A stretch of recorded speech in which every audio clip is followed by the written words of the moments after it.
I hated myself. I did not trust myself. I didn't trust I certainly didn't trust boys. I didn't trust people of the opposite sex, but most of all, I really blamed myself for many, many years. And to the point where I stopped associating my depression with what had happened, and it was just the depression.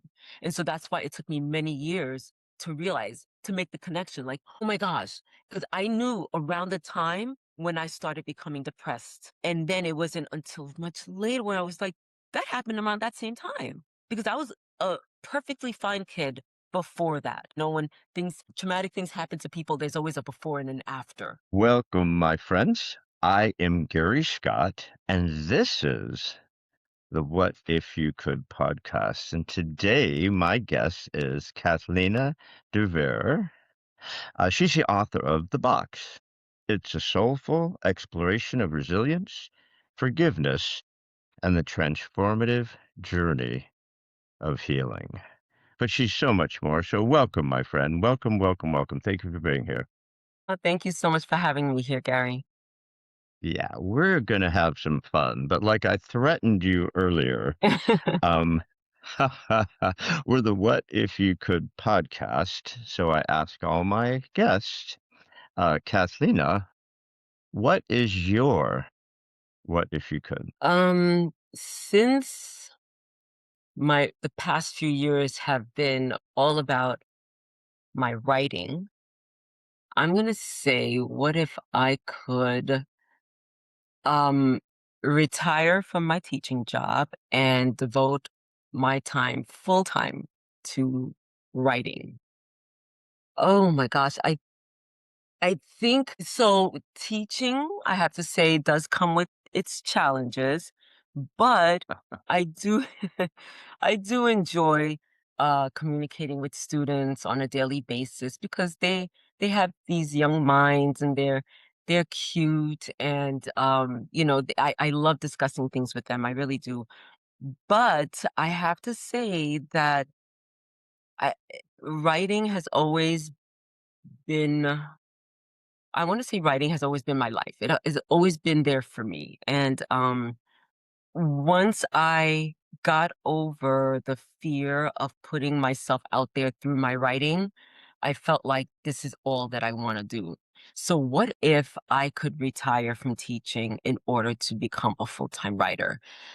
I think that that would come, of course, with its own challenges because there are times where I feel like I have no inspiration. I feel like I'm a dry well. I feel like I've lost my muse.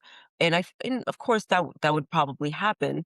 Um, but I think at the same time, I would feel free to devote my time to the writing that I actually wanna do, some of the writing that's in my head that I put aside for now because it's not summertime. When summertime comes, yes, I could do all the things, but, so I feel like I would really come out of my shell if I were to retire from teaching. So, of course, that leads to the next question of Mhm. what keeps us from packing our bags and moving to Key West like Ernest Hemingway and putting your feet in the sand and just go. Just I understand the realities of life, but I mean, when obviously I like books and I love authors. I'm fascinated by authors. I would love to be able to write something, but there's just nothing interesting in my head. Um, well, there's a lot of interesting stuff in my head, but no one wants it on paper. Um, Uh, what's that fear? Not just for you, but we all think of that, right? What if we could just run off to the Caribbean and do this or that? What do you think keeps us from doing it? I think, we if we were to run off, our bills and mortgages would be running right behind us. You know, Yeah, there's those things. yeah. There are a lot of people who have children. I don't have a family. I don't have, yeah, I don't have a family. So I feel like maybe a lot of people, their children are keeping them tied to their everyday lives. Just being rooted in one place, I guess, knowing that I have to make my money through my work. Well, see, I said I have to. I don't necessarily have to because I can find other ways to support myself, right? Mm, There's a man named Jim Rohn. Have you ever heard of Jim Rohn? yes. Love Jim Rohn. And he always says, you're not a tree. You could pick up and leave. Because Yeah. trees have deep down roots, but we're not. But the thing about writing is, like you say, you have those dry spells, and I've interviewed a lot of authors, love authors. Um, your first book, I say first because I know there'll be others. Your first book, The Box, is pretty deep in a personal sense. Her life unravels when she stumbles across a note hidden inside a painting gifted to her by her late mother. Is that true? I mean, did that come across, or that's just you writing a great novel? That's just me writing the perfect novel. I love it. Now, so you would then, like, I've talked to a lot of people where they like write their memoir, they write something about something that happened to them, right? And so they want to write again, but it's like that was such a powerful inspiration for them to get that message out that they Mm, just don't feel like there's more.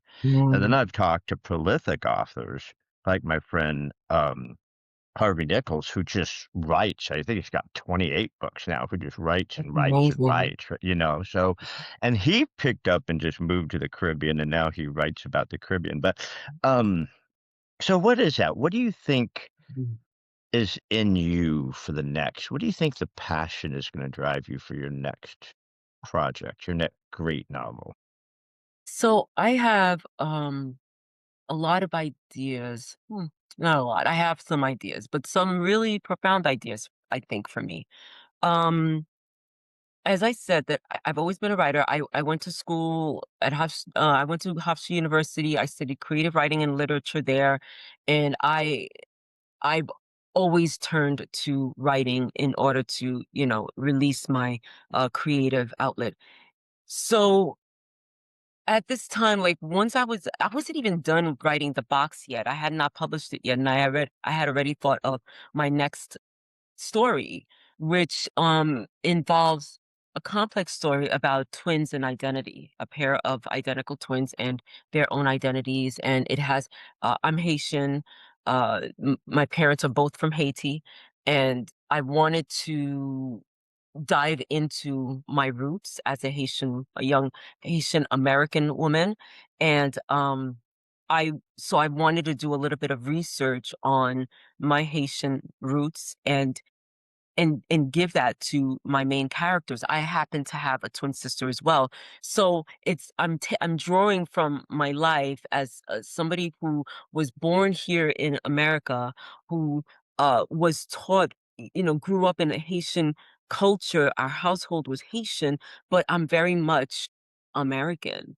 And I remember going to Haiti when I was in my well, I was in high school the first time, and then after that, I was in I'm lying. I was much younger than high school. The second time I was around the high school, and the third time was in my 20s, and I remember feeling like I didn't belong. I felt like I didn't belong because I was born and raised in America, you know? I knew the language, I could hardly speak it. I didn't I felt like I was sort of like an imposter here. Yes, I'm saying that I'm Haitian, but I'm in the land of I'm in Haiti, and I'm not connecting with my fellow Haitian people. But so there has been a real understanding that me being Haitian American is very different than somebody born and raised in Haiti. And I want to explore that. So I feel like that's very, very important to me. I do want to explore that through the next novel that I write. And I've started working on that, but it's coming out piecemeal, and I think it scares me a little bit to dive into that. I think it scares me to go further into my culture. I think it scares me to face people who would probably laugh at me with the way that I speak Haitian Creole. There's a lot of fear behind that. And then I my sister and I decided to work on a different project where we would, uh, ask Haitians and Haitian Americans and Haitians from the diaspora to give us, their stories about community, them growing up as Haitians, and I we want to explore that as well. And again, that's like a major project that I feel very, very close to, that I feel very tied to, that I feel is important work. But then there's that fear again. Will I be accepted? Will they laugh at me? Will I be able to show up as this Haitian American who is learning about her culture? Why didn't I know more about my culture before? So there's a lot of things playing around in my head with that. And I also have other ideas of, my blogs.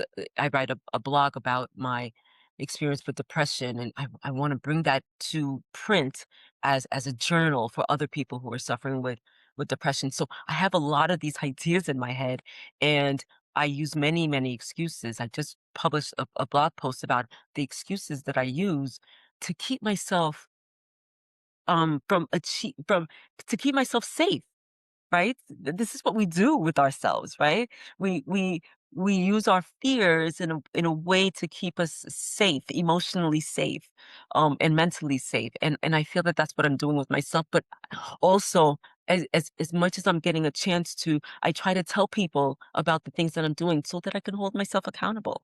Because if I keep it to myself, nobody will ever know, and I won't have to face up to that. So I tell people about it so that I can actually do get the thing done. No, but yeah, I'm sure. Yes, you did. But the beauty of what you've done is you just opened up 100 other questions, which is what I Mhm, love, love, love, love, because that's how these conversations get started, and there's so much there.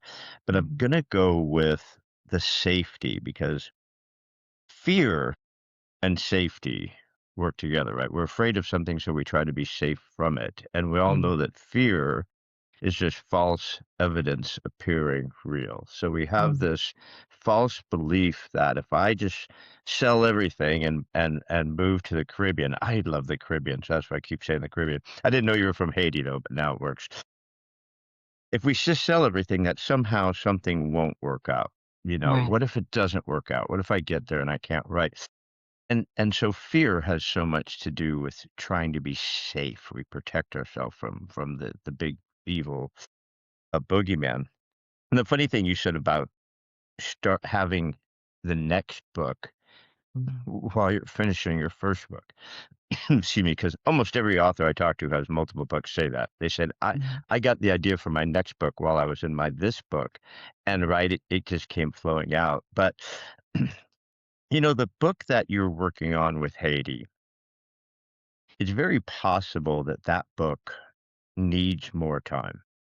Like I've talked to a lot of authors that said I started a book, it just wasn't there. I set it down, and 20 years later, I came back, and now it's a bestseller.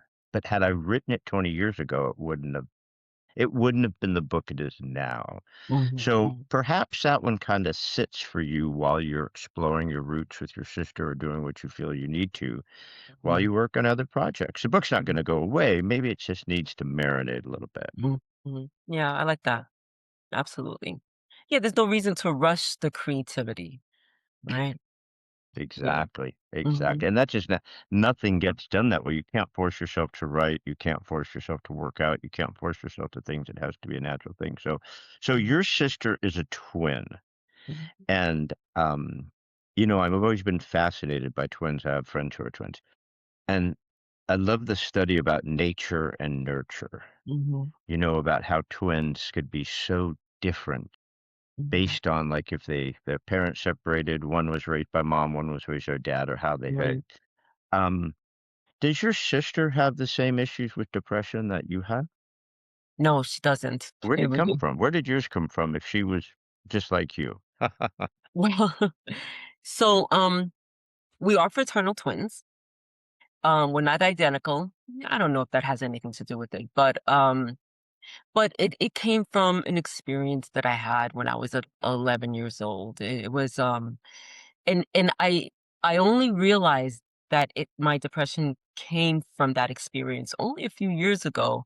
Um, because throughout the years, I've been seeing therapists, and so I'm constantly reflecting on my experiences and issues and things that are going on with me. And it just so happened that when I was, I want to say, yeah, 12 years old, when I was 12 years old in the summer, I so I was I'm okay to talk about this. I don't have a problem. I don't shy away from talking about this, but I was sexually fondled by somebody who, and it really messed with me, me thinking that it was my fault. And when it happened, um I stuck up for myself.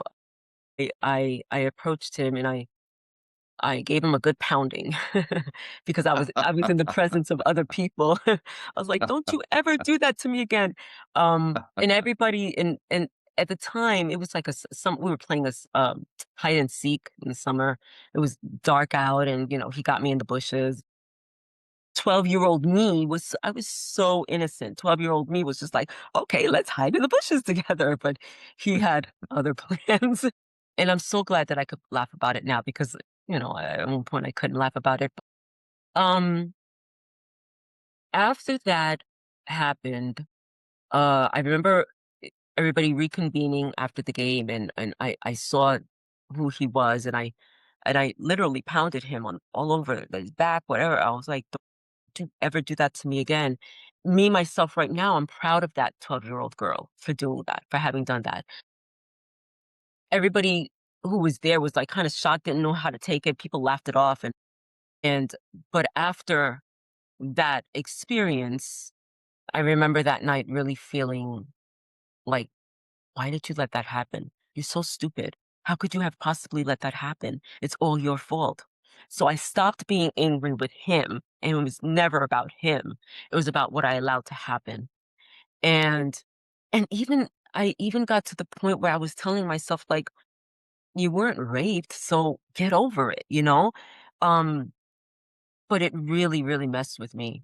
So, and I never shared what happened with an adult.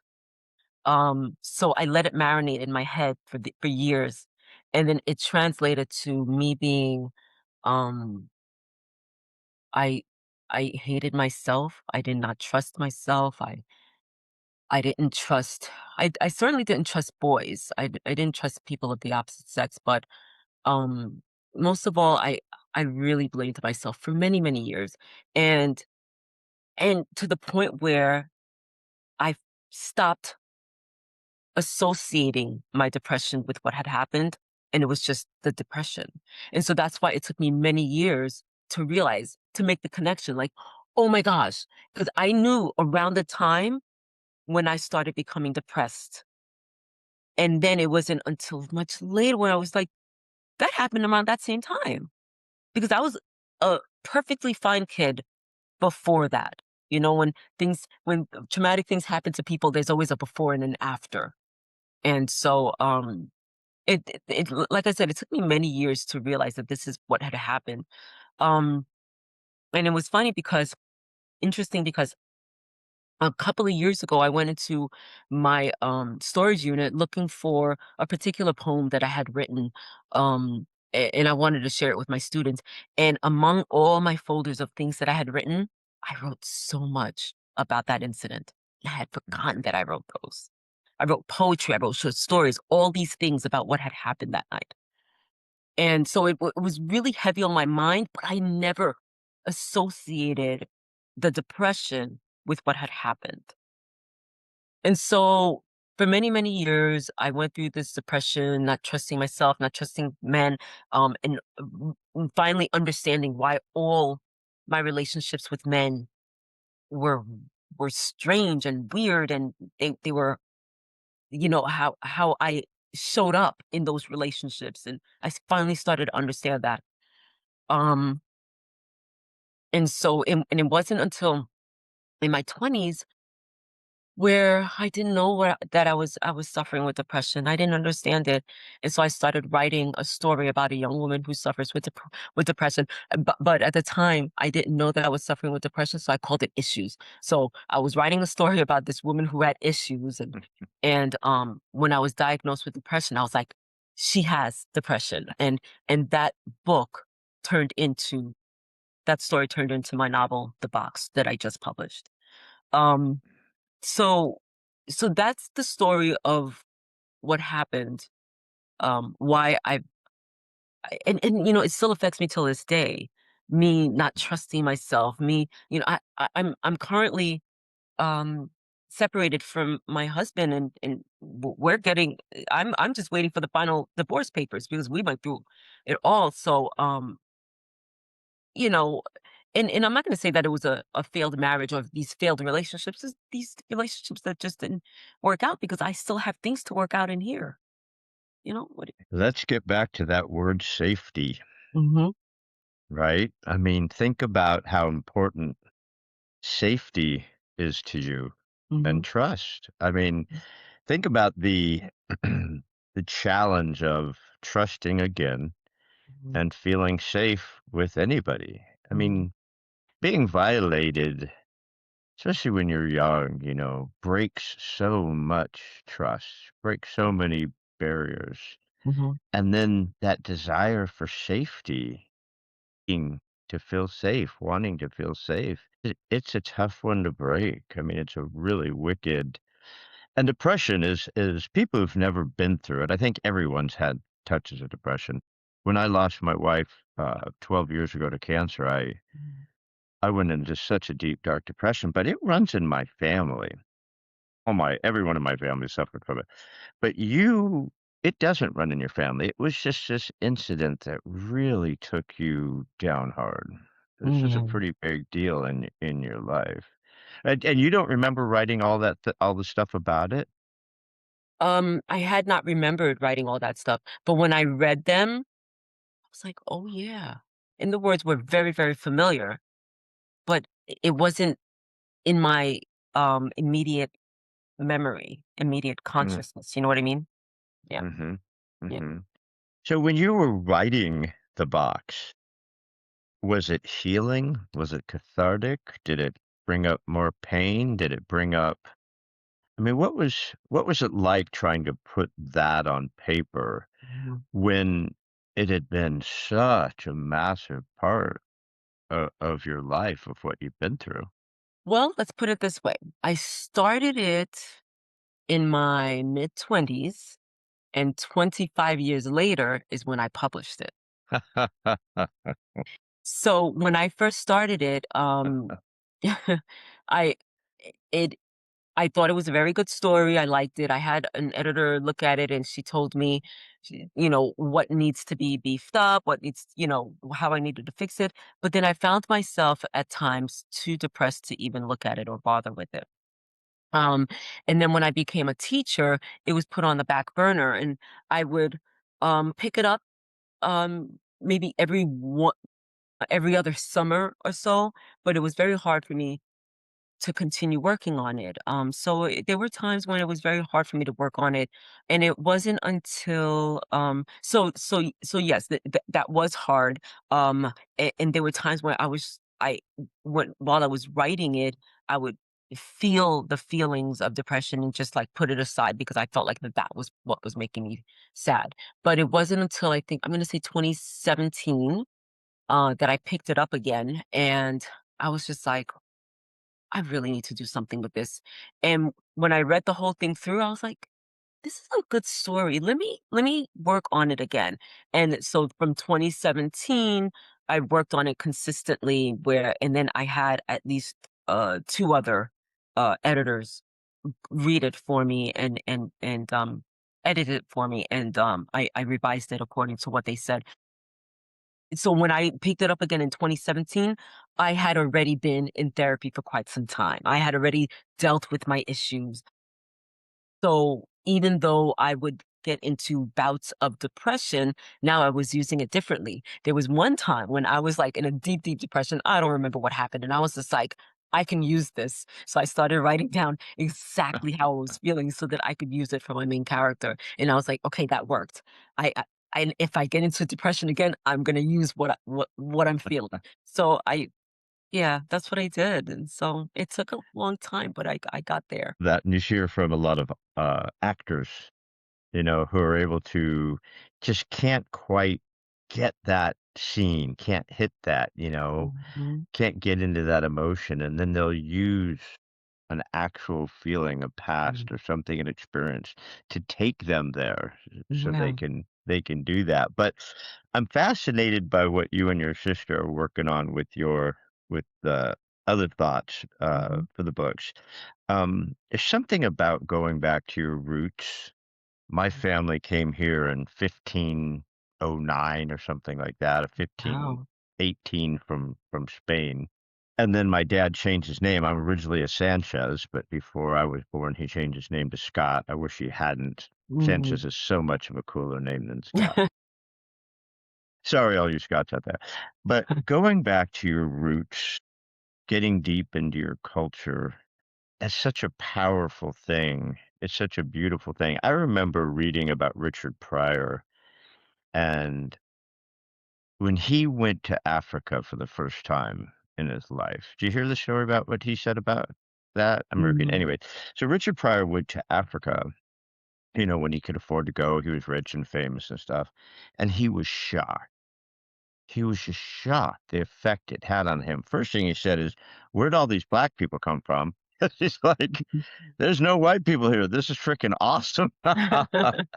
And then he started revisiting the language that he used in a lot of his acts, a lot of his comedy routines, Mm. and decided for himself that he was no longer going to do a lot of that because he Mm. felt something he had never felt before when he went back to Africa and felt deep roots, deep connections.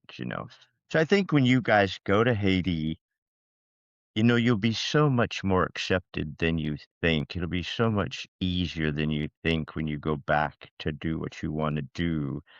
And you know better than I do, there's massive suffering in Haiti. I mean, Mm. there's massive suffering in Haiti. So it's going to help you in a lot of ways. It's Yeah. going to help you not just with your books and stuff, but you're going to, if you allow yourself, it's gonna really take you to an awesome place. I Mhm. believe that. I think so too. I feel like it has the possibility, the ability of being transformative, right? And it'll it, I'll probably it'll probably help me change the way that I think of myself in the world, or move the way I move in the world, as a woman, as a Haitian American woman. Um I've never I uh, like I said, we grew up in a Haitian household. My mom and dad spoke Haitian Creole to us, and we would respond back in English. Yeah, yeah, and but we understood what they were saying. We just once we went to school, it was all English. But and I love our food. I love our culture, the music, which is something that I didn't really appreciate when I was much younger. But I feel that I am somewhat removed from my culture, from my people, and it's up to me to make that effort to be moved by it, to immerse myself into that culture. And part of that scares me for some reason. It scares me for some reason. I want to do it and I feel it's important to do it. I have to do it. This is part of my legacy. But for some reason I feel fear. Is there my first wife who passed, she was Colombian. Her Mm. mom and her 97 aunts, I think there's 97. Literally, there's like 800 people in her family. I've got one, right? I've got one person in my family. She literally had like 800.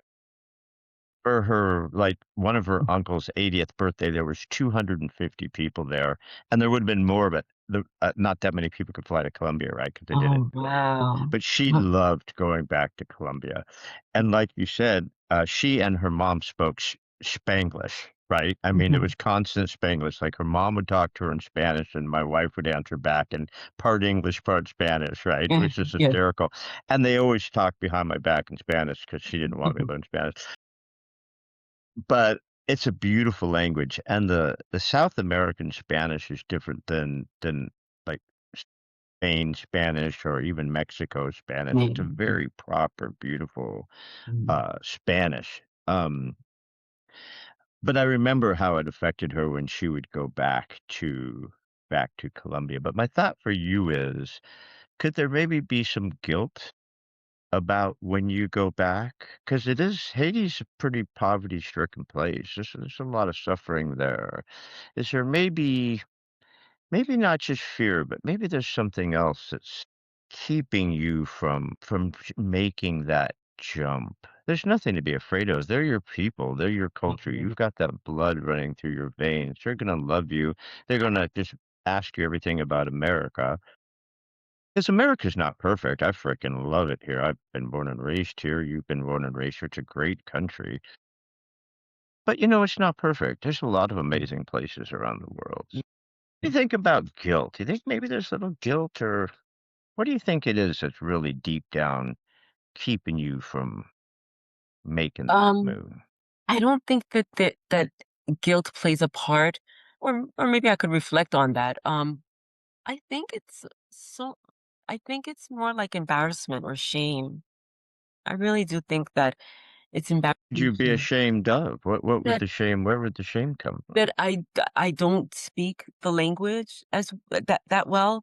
Um, anytime I would speak the language, people would laugh. Haitians who know the language would laugh at me, and therefore, in order to not be laughed at, I just stopped speaking it altogether. And when I do try to speak to somebody and I have to think of the words that I used to know when I was younger, but now that I have to pull them out from my memory, I feel embarrassed and ashamed that I don't know the language, that I don't speak it every day. I feel embarrassed and ashamed that I don't know more about my history, my culture.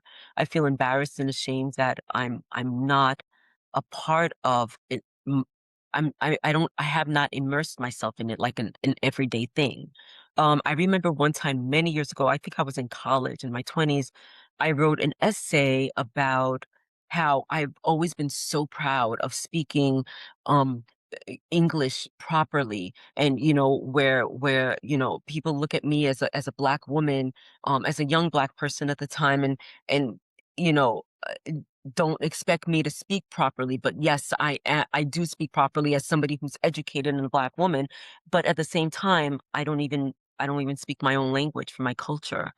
Well, I wrote an entire essay on that, and the shame that it brought me, that even though I'm very aware of this shame, still have not done anything to correct it. I think part of that fear comes from shame and embarrassment. It's interesting that you say that because when my mother was young, she was born in New York City, and her mom died when she was like a couple months old. She'd never met her mom. Her mom died from pneumonia, and she always felt it was her fault. My mom always Mhm. blamed herself that her mom died. So her dad couldn't handle it, so she sent my uncle and my mom to Guatemala, where Mm, her mother was from Guatemala. So from the time my mom was 3 years old to the time she was 13, she was raised in Guatemala. mm, So loved it, loved it. My uncle had to come back. He couldn't stand it there. He wanted to come back to New York. mm. But my mom loved it, right? So in Wow. Guatemala, you speak Spanish, but you Mhm. also have to learn English, French, and German. So you have Wow. to in school. Here's so my mom, blonde and blue eyes, right? My uncle's my I mean my grandfather says you got to come back to America, right? You got to come back. You're tired of you there or whatever. I don't remember why she came back, but so she comes back. So at this point, she's 16 years old. Mhm. She's been in Guatemala for 13 years. Mm. She speaks fluent Spanish, German, English, and French. It's So she beautiful. gets here. Now she's this little brown girl, right? Because she's tan. She's down there. She's tan. This little brown girl who mostly speaks Spanish. Mhm.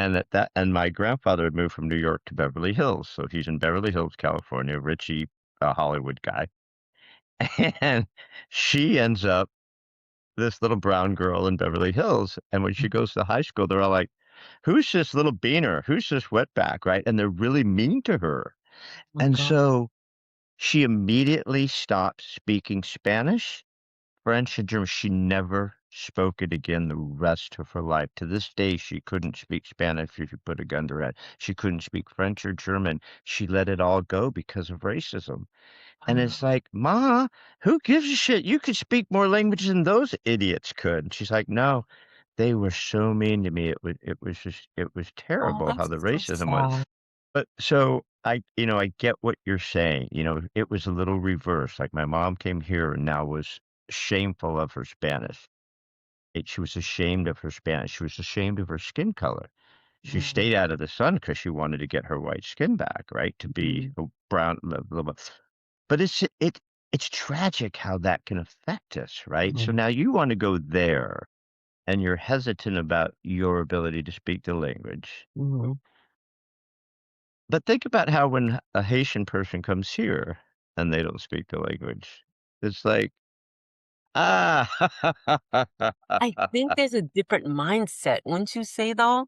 There's a different yeah. mindset. They come here first of all, I'm if I'm not mistaken, I know that there's schools in Haiti that, English is a requirement for them. Yeah, right? Oh, yeah. So, Yeah.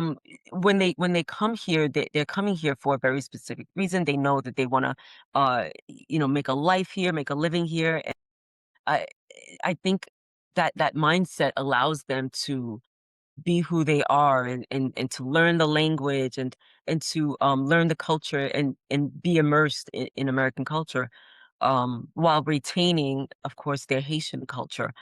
Uh, being that I was born and raised here, I feel like I do have, I was going to say a certain privilege, not necessarily that, but I feel like I kind of wish that my parents made it mandatory that we speak in Creole, Haitian Creole to them. I wish that, because as kids, we're not gonna wanna do that, but if they made it mandatory because my parents were scary not to be messed, we would have done it. If they made us do it, we would have done it. Well, that's what I used to always tell my wife. I'm like, "Look, I know you don't want me to speak Spanish because you talk to your mom behind my back, but you gotta teach the boys Spanish." I mean, Mm, they're they have more Latin blood in them and Spanish blood in them than most Latin Americans. I mean, mm, my mother had Guatemalan in her, so the mhm, boys had some Guatemalan. Their grandmother was born in Colombia, so they have that. My family's from Spain. I'm like, "Dude, how do you not speak Spanish?" Right? So it's the same thing. I really wanted my boys to learn Spanish, and I told them, mhm, and listen, you're gonna need it. You live in California for crying out loud. 50% of the population speaks Spanish. You're gonna need it. And that way you could talk to all your relatives when you go mhm, down to Colombia. You won't feel inadequate. You won't feel mhm, like, well, God, I can't communicate with them. See, and that's the funny thing. We don't think like, oh, well, they don't speak English, which almost everyone does. But like when we go down to Mexico, which we do a lot, I never feel bad that they don't speak English to me. Like, what's wrong with them? They should know English. I always feel bad that I don't speak their native tongue. Like, I mhm, should know Spanish better. It's weird how that is, right? I mean, so you're yeah. kind of feeling the same thing. You're like, I don't, if I go there, I don't expect them to speak English to me, but they expect me to speak Creole. Is it Pidgin? Is it Pidgin or Creole or It's Haitian Creole. Haitian Creole? Yeah. Yeah. Yeah. But you'll pick it up. I have a feeling that from being around Oh, your folks and it being in your blood, I think you'll just start vibing with it really mhm, hard and you'll yeah. pick it up. How about your I'm sister? Does she speak Creole? She attempts it. She's much braver than I am. She attempts it much more than I do. So therefore she's a better speaker than I am. But her Creole is also broken. Yeah. How's the food? Oh man, Creole food's so good. Mm, Oh my delicious. God. Yes. I Yes. love it. I love jerk food. I love Jamaican food. I'm Mhm. just Caribbean dude. I should be living. That is on my bucket list. Once I become an international podcast superstar like Joe Okay. Rogan, whatever his name, I'm just gonna move to the Caribbean, and do this. I love that. I That mean, like I said, I love America, but I'll tell you what, there's something about just just stopping the world. We live in such a crazy world. The idea that you could just take what do you write on? Laptop, typewriter, laptop. Laptop, laptop. sometimes I write notes on my phone. Yeah. So imagine just sitting in the sand, just writing notes on your phone or with your iPad or something like Mm, that. And with all the stresses gone, I mean, you'd imagine that everything would just flow so much better, right? that would be so nice. Oh, you're painting a very lovely picture For me or you? for me. For both of us. We're going. I want to talk about Kathy's Cross. Kathy's Cross, depressives positive perspective. Mm. Depressives positive perspective. I love that. What's the deal with Kathy's Cross? So, it came across to me that when I had just turned 40, I started a blog. I didn't understand why I was not yet married with no prospects, and I started a blog called uh the True Confessions of a Reluctant Bachelorette. Right? I love that blog. I would write about my disaster dates, and I reflected on, why am I not married? Why don't I have yeah, it was a lot of fun for me. But then I met somebody and I got married, and so I was like, I can't do the blog anymore. So I did a blog Well, called that totally screwed up the blog. I know, right? So, and then I created a blog called Tied the Knot, and it was all about my married life now.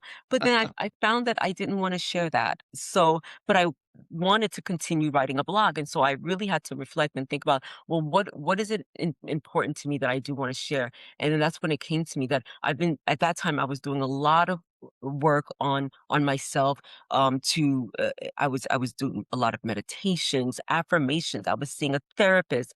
I was exercising. And so there were a number of things that I was doing that was helping me feel good, helping me get out of my depressive state. And I said to myself, well, what if I write a blog about that? That I'm looking at all the things that happened in my life, these depressive moments, and I'm spinning it around into something positive. And so that's where that came from. So, and the idea of Kathy's cross, all these years as a depressive, I was bearing this heavy cross, and now I'm no longer bearing that cross. Now I'm lifting it high up ahead above my head, and I'm looking to the future.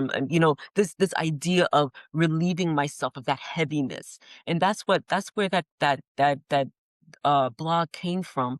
That idea for the blog came from. And I started writing about it, reflecting on, oh, I remember one time this happened, this is how I reacted. But now that I'm looking at it, this is what I see from it. I was just I was I had a I really liked that blog because I finally felt like I was doing something good with my blogging, right? Not something just fun or silly. I finally felt that it was my calling.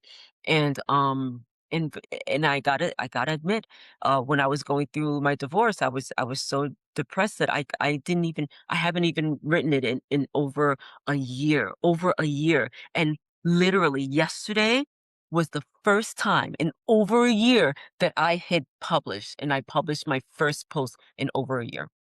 Yeah. I love it. I love it. And people just who haven't been there, just they have no idea how dark and Mm, heavy depression can be. yeah. It's like this hole, like just this Mhm, freaking hole that you're in, and mhm, it could be so dark. But yeah, now I'm thinking for you though, because 68% of Californians get divorced. 68%. Yeah, wow, 68%. And I think it's mhm. still over 50% in the United States total.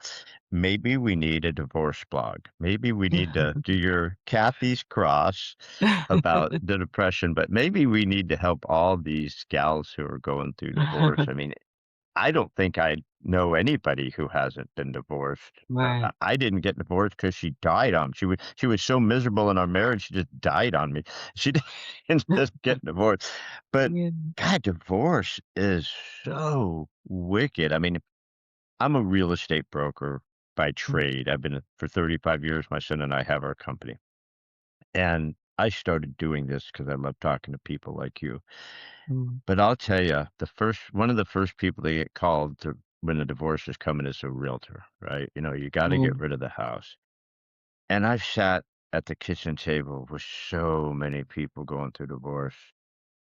It is, it can be a really wicked thing, can it? I mean, it can yeah, really talk about going from depression to divorce back into depression. That's a yeah, wicked cycle, my friend. yeah, it really is. And I don't think it's talked about enough in terms of the idea that you have decided to marry somebody. This is a legal contract. It should be dealt with as a business contract is dealt with. But nobody talks about that. Nobody talks about it. Oh, because it's love. Screw that. I am so over that. When we were dividing, we didn't even have assets to divide, and it was still a laborious process. And I'm just like, what the? Like, all we did was say, yes, we got somebody to marry us. We signed this little contract. We got a piece of paper that said we're married. And now divorcing is like this whole big thing, thousands and thousands of dollars. And I'm like, are you serious? That's not talked about enough. I don't think, In California, uh-huh. oh, it's wicked bad in California because you could meet someone on a blind date Mhm. and then drive to Vegas that night and have Elvis Presley marry you. And in less than 24 hours, you're married, right? In California, you have to wait 6 months to get a divorce. 6 months Oh my to get a. God. Now, look at, I married that douchebag in a week. All right. Now, you're going to make me be stuck with him for 6 months? That's insane. That should be illegal. I mean, that's against my personal rights, my civil Yeah. right? I mean, that's But I did not know that until a friend told me. I'm like, "What's going on with the divorce?" She goes, "Yeah, everything's worked out. Everything's great. We got to work through this stupid 6 month thing." I'm like, "What are you talking about?" I'm like, "Yeah, California makes you wait 6 months to work through your stuff." I'm like, "What stuff? Crazy, yeah, right?" that should really be at the like when people decide to get married, that should be the first thing like that they're told. Like you want to make sure that this is what you do, that this is what you want to do because you have to wait so long to get a divorce and it's going to be thousands of dollars and all this stuff. I really think that I mean, yeah, as much as we know now, the age of technology and all that stuff, people should really, really look into more so than they're doing now. The reality of it. Like, if you don't want to be with this person anymore, what's it gonna cost you? Think That's about why so many people don't get married. They just date for 50 years, like that Goldie Hawn and what's his face? They've been Kurt, dating for Kurt, and the right? other yeah, yeah, Kurt Russell, I like this. And the thing is, yes, it's a contract, right? That's why I think prenuptial agreements are really smart. I don't care if you don't have anything. Like I've got a Mm. cat and a bike and I want a prenuptial agreement, right? I don't want you taking the front tire off my bike when we get divorced, right? I mean, That's not so a bad thing to do, right? it's not a bad thing to do. And I hear gals who are in my age bracket, when I was dating after my wife passed 10 years later, um, people would ask me like, so, are you staying in your lane? I'm like, what the fuck? What does that mean? And they're like, well, what age? I'm like, well, I'm 60. I'm dating 60-year-old chicks. I don't know. I mean, what are you talking about? They go, well, most guys your age want to date like 30-year-olds. I'm like, what am I going to do with a 30-year-old? Well, I don't even know what to even talk to a 30-year-old right now, let alone get married to her, right? But I think, first marriages, second marriages, third marriage, they get more difficult. The second marriages last less than first Mhm. marriages, mostly. So Yeah. your third marriage lasts shorter than your second marriage. You would think we'd figure it out, but we don't. Gosh. Not that that's what you have to look forward to. I don't want to Eh, depress you, but I have decided that I'm not going through that again. I am not getting married again. That's not happening.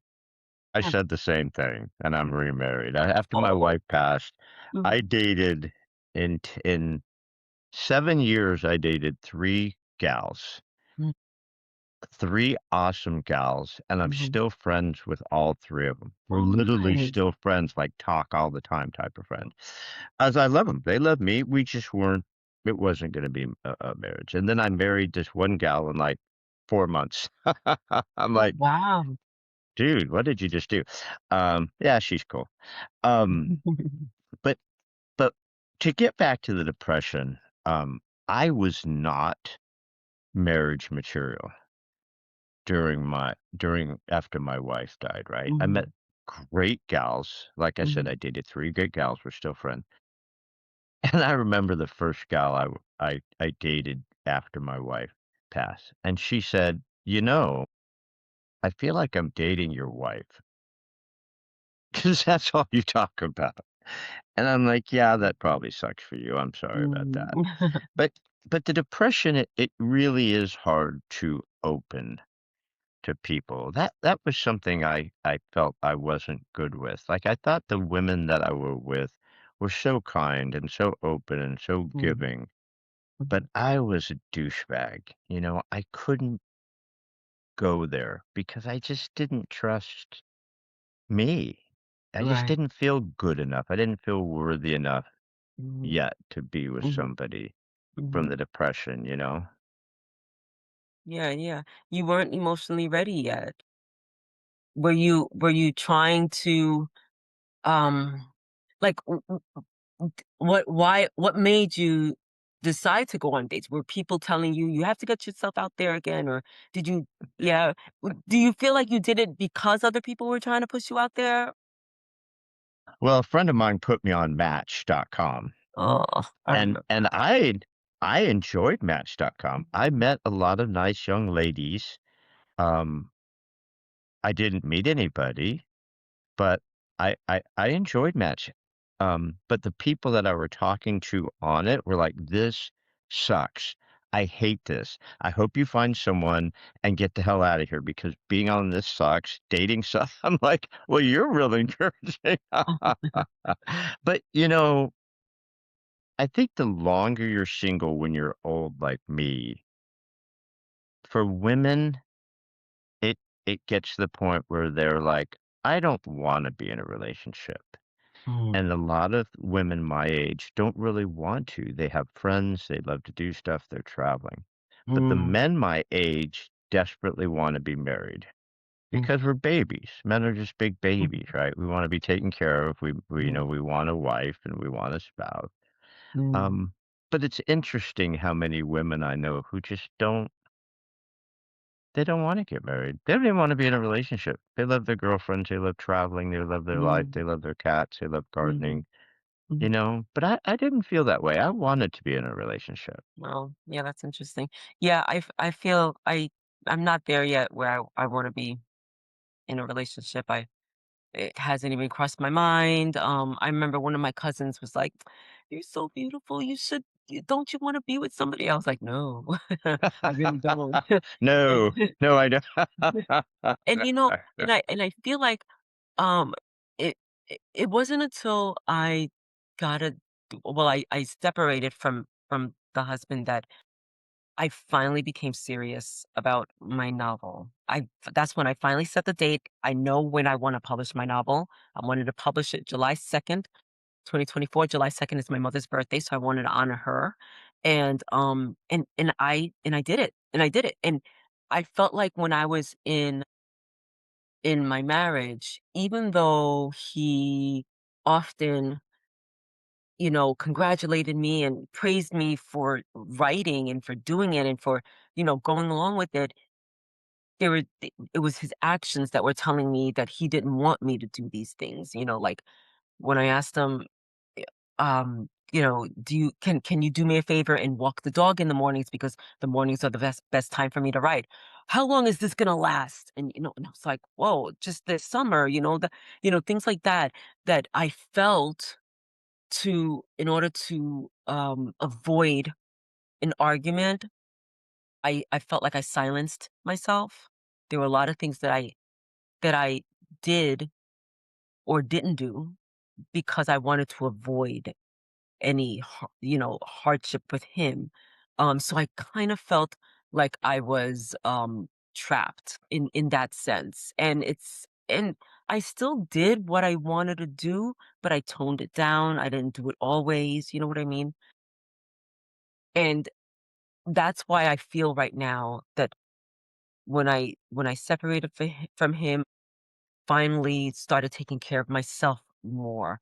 I finally published my novel, and I don't think I would have been able to publish it when I did if I was still with him. And I felt lighter when I was away from him. And maybe it's wrong of me to think this, but I do feel like if I was in another relationship, I would go back to feeling a little stifled. So that's why There's I something about, flow, you have to have flow, you have to have just flow, you have to be able to be free and have Mhm. flow, Yeah. and, a lot of people fail, not from the fear of failure, but from the fear of success. There's something about being successful that scares people and it keeps them from really going after it, even if they say they're going after it. But it's also the same way with a spouse. Mhm. And men in particular are really bad with that, where, well, I'm a man, so I can't have my wife more successful. Mhm. Or what if she gets famous and becomes a famous author? What's going to happen to me? Or how's it going to look if my wife makes more money than me? A lot of men, even if they say that that's okay and they're supportive and all that, it really affects them hard. And so Yeah. they're like crabs in a bucket, right? You put two crabs in a bucket, one's always pulling the other one down. And his actions obviously spoke louder than his words, Mhm. saying Oh. he's being supportive, but his actions were not. And I don't want to pick on him. I don't know the dude, but it's interesting that a lot of men have that deep resentment about their wives being more successful than them. It's Mhm. hard. Mhm. And I think it's just ingrained in them through society, the way our our social structure is, it's always been that men are the ones who are successful. They're the ones who bring home the money and all that stuff. I think it's just been ingrained in us as a society. Yeah. I tell my wife all the time, "Hey, man, hit the lotto or, get a OnlyFans page because 'cause you're hot, or if you made more money than me and I didn't have to work, that'd be freaking awesome. I just do my podcast, I could start writing, I do Oh, grief that's coaching." funny. I'm like, "I've got a lot of other stuff I could do if I didn't have to Mhm. work, man." So, That's knock funny. yourself out, go make a bunch of money. Sell pictures of your feet or something, I don't know. Um, but Kath, you've been awesome. I'm so grateful for your ability. I like to tell people that I love people who share all out. Mhm. It's tough to talk to someone on a podcast or just in real life, people who are holding back a little bit, and Right. I'm so grateful that you just share it all out. I mean, laid it all out there for us.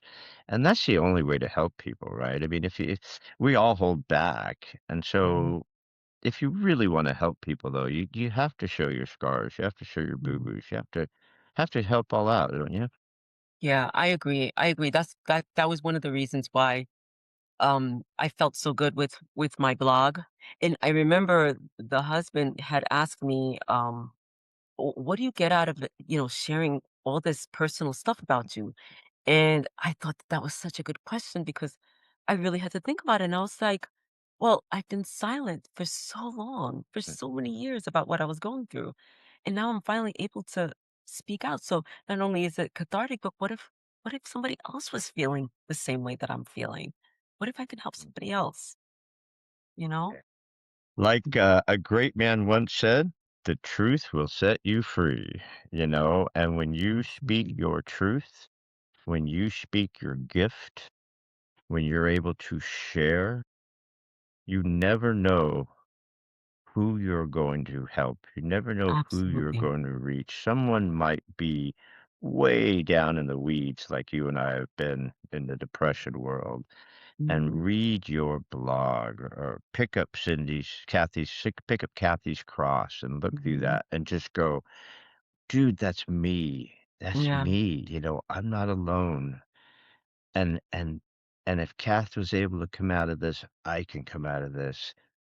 And it's a day by day thing, you know. It's like Mhm. addiction. It's like being super heavy and needing to get healthy. I mean, it's Mhm. just a day by day thing, isn't it? Absolutely. Absolutely. It really is. And, we have to remember not to beat ourselves up over it. Young lady, I am the king of beating myself up. I I I still say to myself in the 2 o'clock, "Did you really say that in 3rd grade? What were you thinking?" I'm like, "Dude, it was 3rd grade. Please go to sleep. Let it go, man. I swear to God." Oh, I that's just great. I'm the worst. But Kath, you've been amazing. Everybody, we've just been gifted with some time with Cathelina Duvert. Duvert? Duvert. Duvert. God, I'm just the worst with names. Yeah, Cathelina Duvert. She is the author of her first novel. The Box is a soulful exploration of resilience, forgiveness, and the transformative journey of healing. She also has her blog. Is it a blog, right? Yes. Blog. Blog is called Kathy's Cross, a depressive's positive perspective. I love that. Among so many other things that you're doing that we didn't even get a chance to touch on. So, Kath, why don't you tell us real quick? Wait a minute, before you go, I forgot. I always do one more thing. You were so engaging. I completely forgot what I do. And before we go, I always ask my guests one other question. I'm a guy, so I lied. I said I had one question with a what if you could question, which I give you, but I lied. I have two questions. Okay. I don't give you the second question. So my second question is, before we sign off here, is there a thought or a message or a quote or a saying or something that's really feels in Kathleen's heart, something that you'd like to leave us with before we sign off today? That's a good one. I wanna say that you've stumped me. I'm I wanna I wanna say, to well, we've been talking a lot about fear, right? To try to not be afraid. I wanna say don't be afraid, but we're going to be afraid, right? What if I know. There's a quote, I don't know who says it. Oh, I love this quote. It says, "Feel the fear and do it anyway."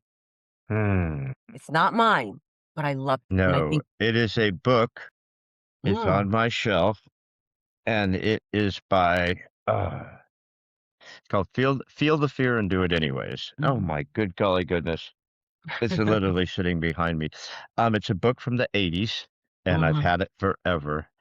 mm. And I quote that all the time, and I always Okay. quote the author, but it's called Feel the Fear and Do It Anyways, and it's a Mm, great book.